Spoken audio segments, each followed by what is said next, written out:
ओम शांति। बाबा कहते बच्चे, दान दी हुई चीज को वापस नहीं लेना। तुमने 5 विकारों का दान बाबा को दिया है तो उस दान को फिर वापस नहीं लो। हमने क्रोध दिया, फिर क्रोध करते हैं तो वापस ले लेते हैं। तो उस दान लेने से जो बाबा का आशीर्वाद है वो हमको नहीं मिल पाता है और फिर श्राप मिल जाता है। उसके कारण हम उसी में लिप्त हो जाते हैं। 6 तारीख की वाणी है, मीठे बच्चे, दान में दी हुई चीज कभी भी वापस नहीं लेना। वापस लेंगे तो आशीर्वाद के बदले श्राप मिल जाएगा। प्रश्न है, कौन सा निश्चय पक्का हो जाए तो किसी भी विरोध का सामना कर सकते हैं? उत्तर है, अगर निश्चय हो जाए कि हमको भगवान मिला है, उसे याद कर हमें विकर्म विनाश करने हैं, विश्व की बादशाही लेनी है, तो सब ओपोजिशन खत्म हो जाएंगे, सामना करने की शक्ति आ जाएगी। निश्चय की कमी है तो मूंझ जाते हैं, फिर ज्ञान को छोड़ भक्ति में लग जाते हैं।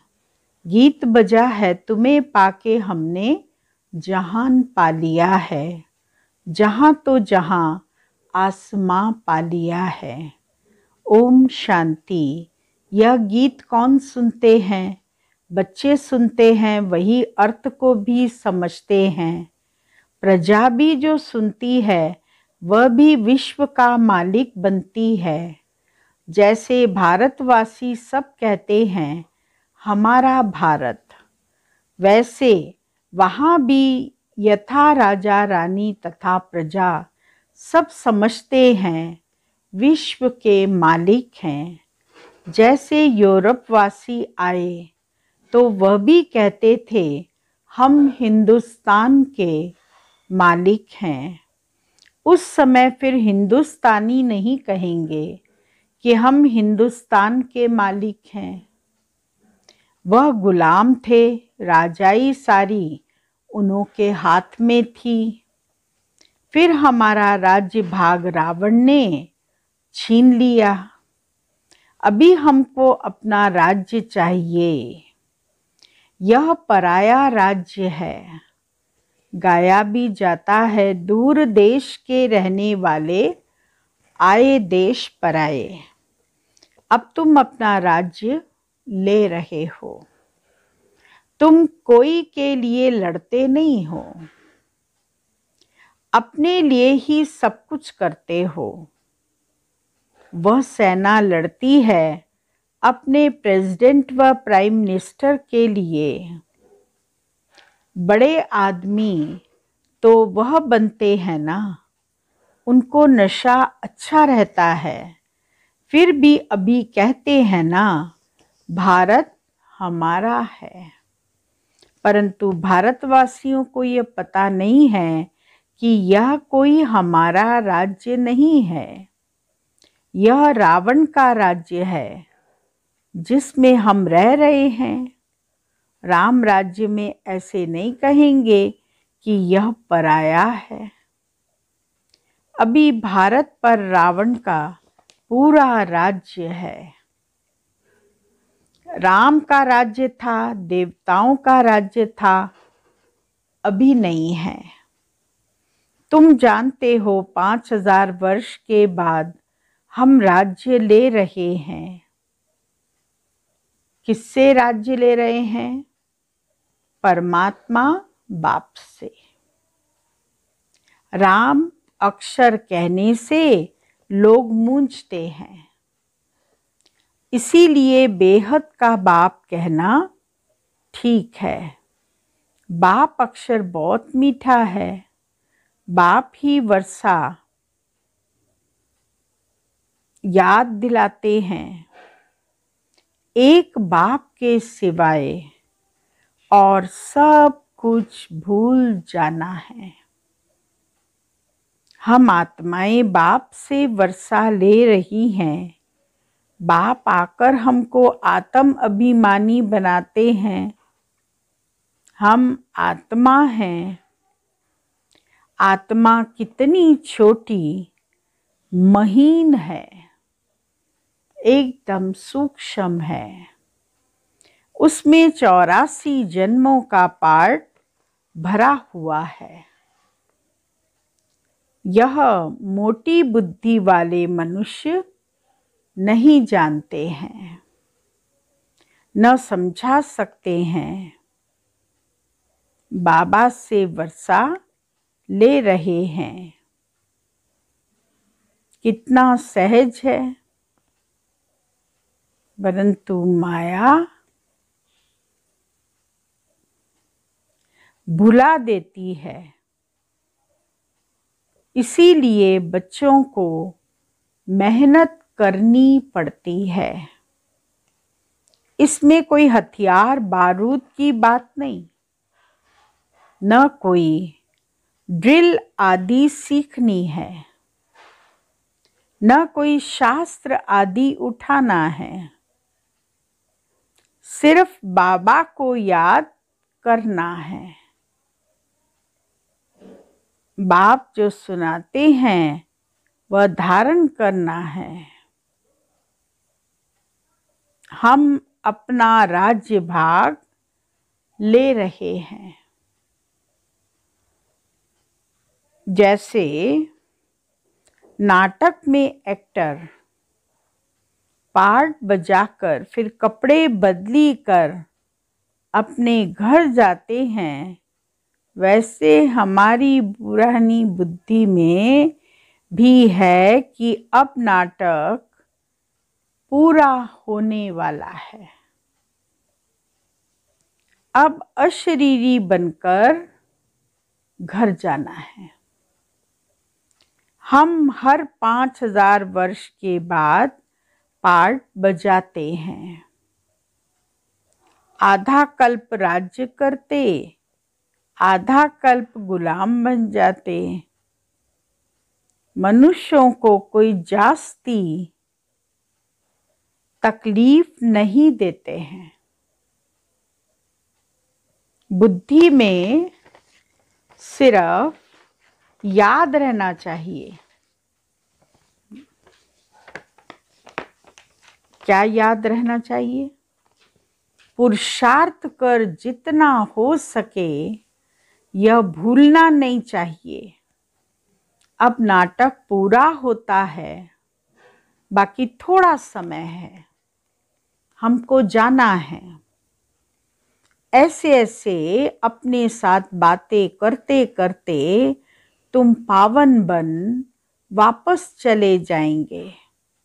हर एक बच्चा जान सकता है कि मैं बाबा को कितना याद करता हूँ, चाहे कोई चार्ट लिखे या न लिखे। परंतु बुद्धि में तो रहता है ना, तो सारे दिन में हमने क्या क्या किया। व्यापारी लोग अपनी मुरादी संभालते हैं। रात्रि को यह भी व्यापार है। रात्रि को सोने के समय जांच करते हैं, सारे दिन में बाबा को कितना याद किया, कितनों को बाप का परिचय दिया। जो होशियार होते हैं उनका धंधा अच्छा चलता है। बुद्धू होगा तो क्या होगा? धंधा भी ऐसे ही चलेगा। यह तो अपनी कमाई करनी है। बाप सिर्फ कहते हैं मुझे याद करो, चक्र को याद करो, तो चक्रवर्ती राजा बनेंगे। इसमें टू मच आशाएं नहीं होनी चाहिए। गांव में रहने वालों को आशाएं कम रहती हैं, साहूकारों को बहुत होती हैं। वह अपनी गरीबी में ही खुश रहते हैं, रोटला खाने पर हिर जाते हैं। सूखी रोटी खाने की आदत पड़ जाती है। साहूकारों में इच्छाएं बहुत होती हैं, माँ बाप को ही तंग कर देते हैं। बाबा अनुभवी है, गरीबों पर रहम भी आता है। गरीब देखेंगे इतना बड़ा आदमी ज्ञान सुनाता है तो हम भी सुने। चित्र तो बाबा ने बहुत बनवाए हैं। कोई कहते हैं हमको सर्विस चाहिए, बाबा कहते हैं पहले तुम होशियार बनो फिर सर्विस पर जाओ, क्योंकि आजकल भक्ति का भी जोर है। एक तरफ समझाओ, दूसरे तरफ गुरुओं की चक्री चलती है। वह डरा देते हैं, तुम अगर भक्ति नहीं करेंगे तो तुमको फल कैसे मिलेगा। भक्ति से तो भगवान मिलता है। जब तक इस ज्ञान में पक्का हो जाएं, पूरा निश्चय हो जाए कि हमको भगवान मिला है, वह हमको कहते हैं कि मुझे याद करो तो विकर्म विनाश होंगे। जब यह पक्का निश्चय जम जाए तब ही किससे सामना कर सके। तुम्हारे से ही ऑपोजिशन है। तुम एक बात कहते हो, वह दूसरी बात करते। दुनिया में बहुत मठपंथ है, जहां मनुष्य जाकर कुछ न कुछ सुनकर आते हैं। गीता का भी भिन्न भिन्न अर्थ सुनाते हैं तो मनुष्य फंस पड़ते हैं।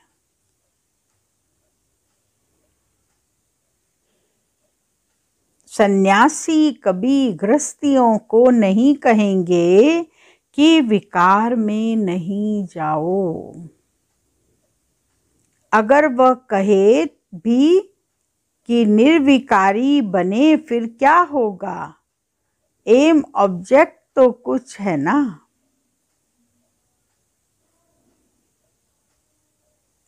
उल्टा रास्ता बताने वाले दुनिया में बहुत हैं, सच्चा रास्ता बताने वाले थोड़े हैं।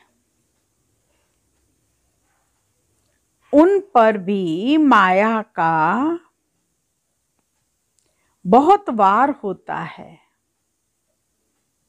दिल कहेगी कि पवित्र बने, परंतु माया बुद्धि को फिराती रहेगी। बहुत खराब ख्यालात लाती रहेंगी। माया की लड़ाई है बहुत। चलते चलते तूफान बहुत आते हैं।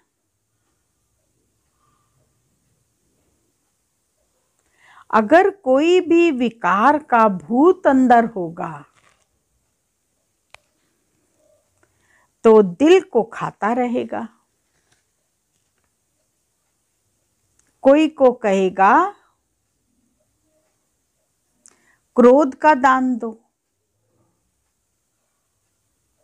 और खुद क्रोध करते रहेंगे।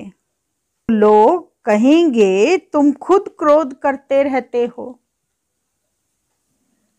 फिर हमको कैसे कहते हो। तो क्रोध को भी छोड़ना ही पड़े। कोई छिपाकर तो नहीं किया जाता है। क्रोध में तो आवाज बहुत होता है। आपस में लड़ते हैं, एक दो को गाली देते हैं। बाबा देखते हैं क्रोध का भूत निकलता ही नहीं है। कोई कोई यहाँ सन्मुख बाबा के होते भी क्रोध कर लेते हैं। बहुतों में क्रोध का भूत आ जाता है। यह बहुत खराब है, तंग करते हैं। बाबा तो फिर प्यार से समझाते हैं, अगर नाम बदनाम करेंगे तो फिर पद भी भ्रष्ट कर देंगे। यह तो समझाना चाहिए कि तुमने 5 विकार बाबा को दान में दिए हैं, तो फिर वापस क्यों लेते हो? अगर फिर क्रोध कर लिया तो ग्रहण छूटेगा नहीं, वह फिर वृद्धि को पाता रहेगा। बाप की आशीर्वाद के बदले श्राप मिल जाता है, क्योंकि बाप के साथ साथ धर्मराज भी है। यह भी ड्रामा में नूंद है। क्रोध करना यह भी पाप है। जिनमें 5 विकार हैं उनको पाप आत्मा कहा जाता है। सतयुग में हैं सब पुण्य आत्माएं, वहां कोई पाप नहीं करते।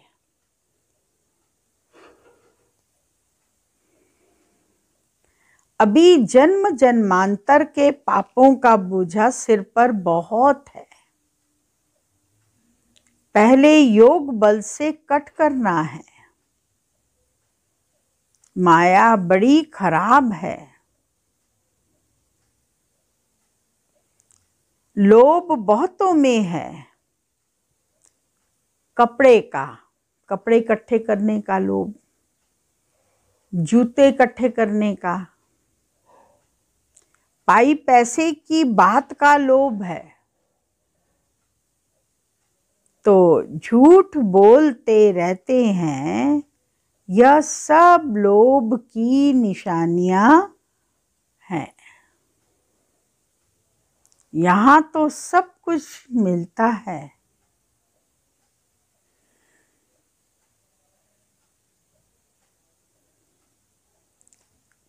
यहां तो सब कुछ मिलता है।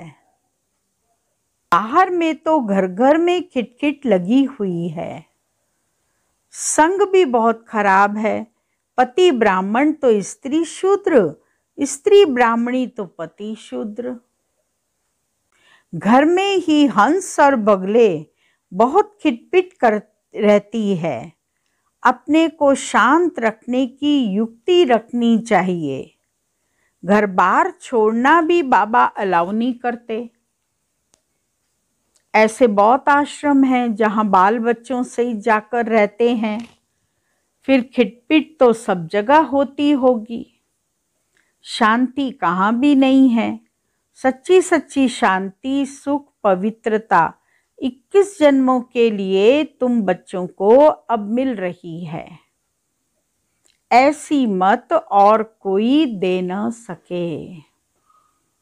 बाबा कहते हैं, मैं कितना दूर देश से आता हूँ सर्विस करने। तुमको भी सर्विस करनी है। इतनी मेले में बहुत नहीं समझ सकते। भल गवर्नर ओपनिंग करते हैं, परंतु यह थोड़ी ही बुद्धि में आता है कि इन्हों को परमात्मा पढ़ाते हैं ब्रह्मा द्वारा, जिससे विश्व का वर्षा मिलता है। सिर्फ कहते हैं अच्छा है, माताएं अच्छा कर्तव्य कर रही हैं, श्रेष्ठाचारी बना रही हैं।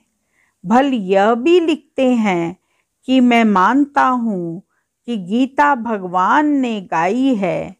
लिख दिया, परंतु बुद्धि में बैठेगा नहीं। पुरुषार्थ चलता है समझने का। तुम्हारी बुद्धि में है कि शिव बाबा ब्रह्मा द्वारा हैं कि मुझे याद करो तो तुम यह लक्ष्मी नारायण बनेंगे। यह पैगाम सबको सुनाना है। तुम पैगंबर के बच्चे हो और जो भी आते हैं वह धर्म स्थापक हैं। तुम सबको ये मैसेज सुनाओ कि बाबा स्वर्ग नई दुनिया की स्थापना कर रहे हैं। बाबा कहते हैं, अगर तुम मुझे याद करेंगे और पवित्र रहेंगे तो तुम भी स्वर्ग के मालिक बन जाएंगे। घड़ी घड़ी यह ख्यालात चलने चाहिए। कच्ची अवस्था होने के कारण धंधे धोरी में जाते हैं तो सब कुछ भूल जाते हैं। फिर जो कुछ भी महावाक्य सुनते हैं वह भी व्यर्थ नहीं जाते हैं। एक एक रत्न कम नहीं है, एक रत्न भी स्वर्ग का मालिक बना सकता है। गाते भी हैं, भारत हमारा बहुत उच्च देश है। तुम जानते हो हमारा भारत भी स्वर्ग था, वह अब नर्क बना है।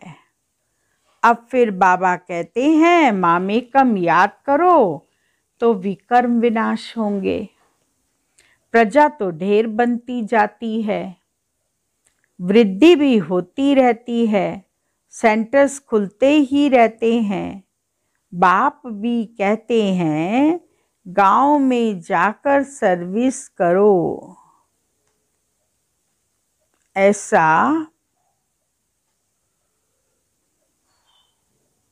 बहुत गांव हैं जहां मिलकर क्लास करते हैं, फिर बाबा को पत्र लिखते हैं।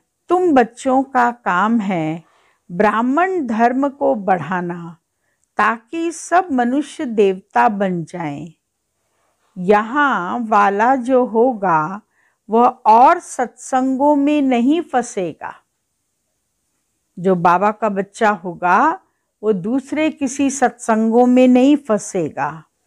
यहाँ मुख्य बात है पवित्रता की। इस पर ही बाप बच्चों को स्त्री पुरुष स्त्री के दुश्मन बन जाते हैं।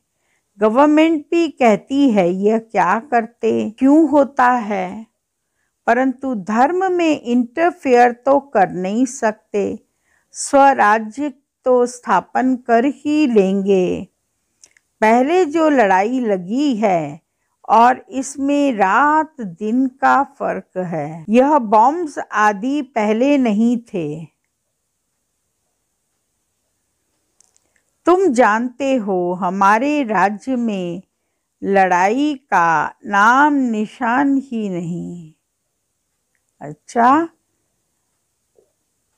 सतयुग त्रेता में सुख, द्वापर कलयुग में दुख। नई दुनिया पुरानी दुनिया। दुनिया एक ही है, सिर्फ नई और पुरानी बनती है। अब पुरानी दुनिया विनाश हो नई बनने वाली है। यह पुरानी दुनिया अब कोई काम की नहीं रही, फिर नई दुनिया चाहिए। दिल्ली में कितने बार नए महल बने होंगे। जो आते हैं वह तोड़ फोड़ कर फिर अपना नया बनाते हैं यादगार के लिए। जब बड़ी लड़ाई लगेगी तो यह सब टूट फूट जाएगा। फिर नई दुनिया में नए महल बनाएंगे। फिर जितना जो पढ़ेगा उतना उच्च पद पाएगा। कोई अच्छा पढ़ते हैं तो कोई कम, यह तो चलता रहता है। तुम बच्चे यह पक्का याद रखो कि हमने अब 84 जन्म पूरे किए हैं। अब हमको घर जाना है। यह पुराना शरीर छोड़ हम अपने 84वें घर में जाएं। ऐसी पक्की अवस्था हो जाए फिर और क्या चाहिए। ऐसी अवस्था में कोई शरीर भी छोड़े तो बहुत उच्च कुल में जन्म लेंगे। अच्छा, मीठे मीठे सिक्की लदे बच्चों प्रति मात पिता बाप दादा का याद प्यार और गुड मॉर्निंग रूहानी बाप की रूहानी बच्चों को नमस्ते। धारणा के लिए मुख्य सार है। पहला पॉइंट, अपनी कमाई जमा करने के लिए बाप और चक्र को याद करते रहना है। माया की चक्री में कभी नहीं आना है। टू मच आशाएं नहीं रखनी है। दूसरा पॉइंट है, मनुष्यों को देवता बनाने के लिए अपने ब्राह्मण धर्म को बढ़ाना है। गांव-गांव में जाकर सेवा करनी है। वरदान है, बार बार हार खाने के बजाय बलिहार जाने वाले मास्टर सर्वशक्तिवान विजयी भव।